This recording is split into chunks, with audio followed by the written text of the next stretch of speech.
E aí, turma, tudo bom? Tudo certo? Bom, vamos dar sequência ao estudo da eletrostática e hoje nós vamos falar sobre equilíbrio eletrostático. É uma parte um pouco mais tranquila, um pouco mais teórica, que cai mais e é mais legal, inclusive, do que a gente vinha falando ali sobre força, campo e energia potencial elétrica, beleza? Bom, basicamente, imaginem que eu tenho um corpo inicialmente neutro e eu transfiro uma quantidade de carga para esse corpo, né? Eu vou lá e transfiro elétrons para esse corpo. Esses elétrons, imaginem que esse corpo é um condutor, esses elétrons vão se movimentar e em determinado instante eles podem atingir o equilíbrio eletrostático, certo? Uma posição de equilíbrio nesse corpo. A primeira coisa sobre o equilíbrio eletrostático, sobre condutores em equilíbrio eletrostático, são as propriedades deles, que são bem importantes e têm diversas aplicações. E a primeira delas é que a carga se distribui na superfície desse condutor. O que é bastante lógico, né, pessoal? Imagina que eu tenho aqui uma esfera e ela tem várias cargas em excesso, né? Elétrons em excesso. Essas cargas que estão em excesso, elas não se repelem umas às outras, elas não vão querer ficar mais longe possível uma da outra. Para que elas fiquem mais longe possível umas das outras, elas vão para a superfície do condutor, galera. Então elas vão tentar se repelir, né? Elas vão tentar ficar longe uma da outra, indo para a superfície. Então, a primeira propriedade é que quando tu atinge o equilíbrio eletrostático, a carga desse corpo ela fica só na superfície dele. Consequentemente, pessoal, o campo elétrico dentro do condutor, o campo elétrico no interior do condutor, ele vale zero, certo? Eu vou ter vários vetores campo elétrico ali dentro e simetricamente eles vão de fato se anular, pessoal. Então, o campo elétrico vale zero no interior do condutor. Ó. Aqui dentro, o campo elétrico é zero. E isso aqui acaba fazendo com que esses condutores tenham algumas aplicações interessantes. Percebam que é comum, pessoal, cair os gráficos aqui, ó, de campo elétrico por distância para condutores esféricos. Dentro do condutor, o campo é zero. Percebam, então, ó, que aqui, esse pedacinho, eu estou falando do campo elétrico interno, que vale zero. Só que aí, quando eu chego aqui no raio, né, isso aqui ó, é do miolo aqui, né, 0,0000000, até a superfície. Fora, galera, o campo não é mais zero, né? Fora, o campo cai com a distância e, basicamente, o campo fora do condutor é K vezes Q sobre D ao quadrado. É o campo elétrico que a gente já vinha calculando algumas aulas, certo? Então, esse é o campo elétrico interno, zero. Dentro do condutor, o campo é zero. Fora, ele cai com a distância K vezes Q sobre D ao quadrado. Muito bem. E o potencial elétrico? O potencial elétrico no interior do condutor, ele não é zero. Ele é constante.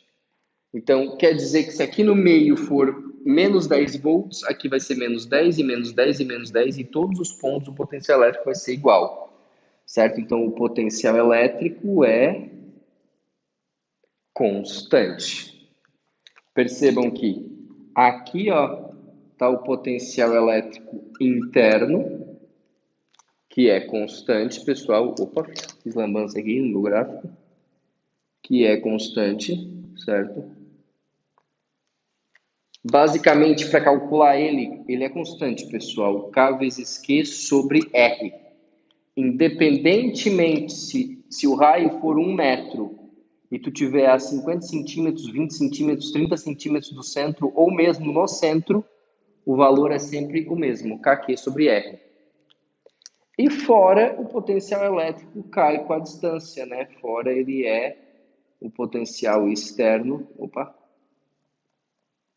Como meio estabanado hoje, né? O potencial elétrico externo é K vezes Q sobre D, né? D é a distância, normalzão. Certo? Então, potencial interno constante, externo cai com a distância. Bom, além disso, o campo elétrico fora do condutor, galera, fora tem campo, né? Fora tem campo. Ele sempre forma 90 graus com a superfície. Então, se eu fosse desenhar algumas linhas de campo, pessoal, desse condutor aqui, ó, eu desenharia elas assim, ó.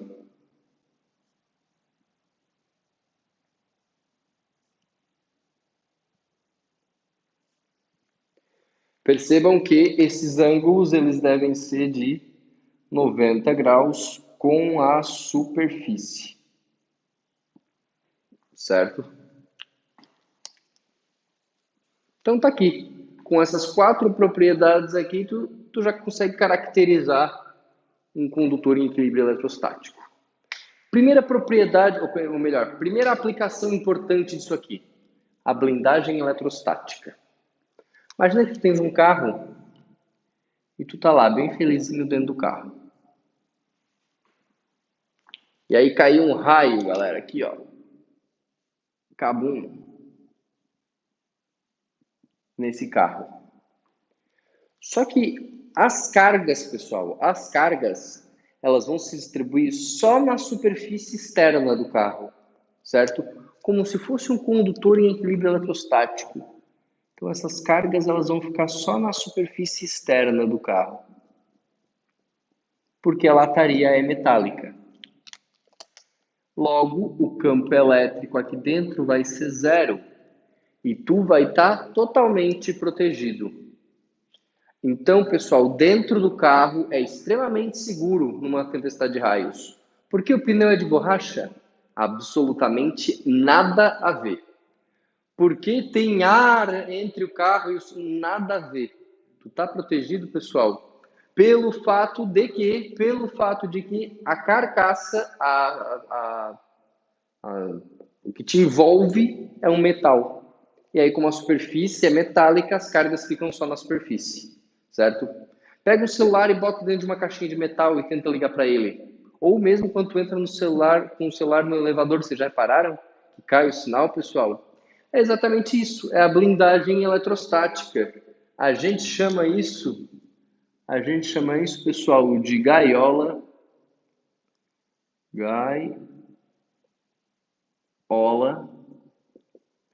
de Faraday.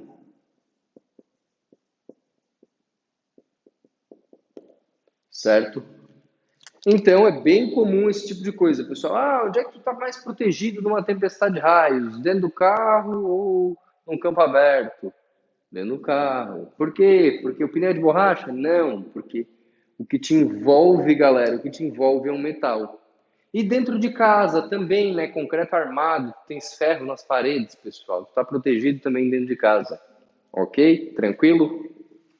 Então, bastante cuidado com esse senso comum, né? O que protege a gente dentro do carro é a superfície, é a lataria metálica, porque como as cargas se distribuem na superfície, o campo elétrico dentro fica zero, então ali dentro não tem como ter descarga elétrica. Segunda aplicação interessante, pessoal, aqui do equilíbrio eletrostático é o poder das pontas. Para falar dela, eu preciso falar de um negócio que é a densidade superficial de carga. A carga não fica só na superfície. Se eu quiser saber quantos coulombs de carga tem em cada metro quadrado de superfície, eu calculo essa densidade dessa forma aqui, né? A densidade superficial de carga em coulomb por metro quadrado é a carga sobre a área. O que vai acabar acontecendo, pessoal? Onde eu tiver uma área bem pequenininha, as cargas vão ficar mais juntinhas, né? Essa quantidade de carga aqui é constante.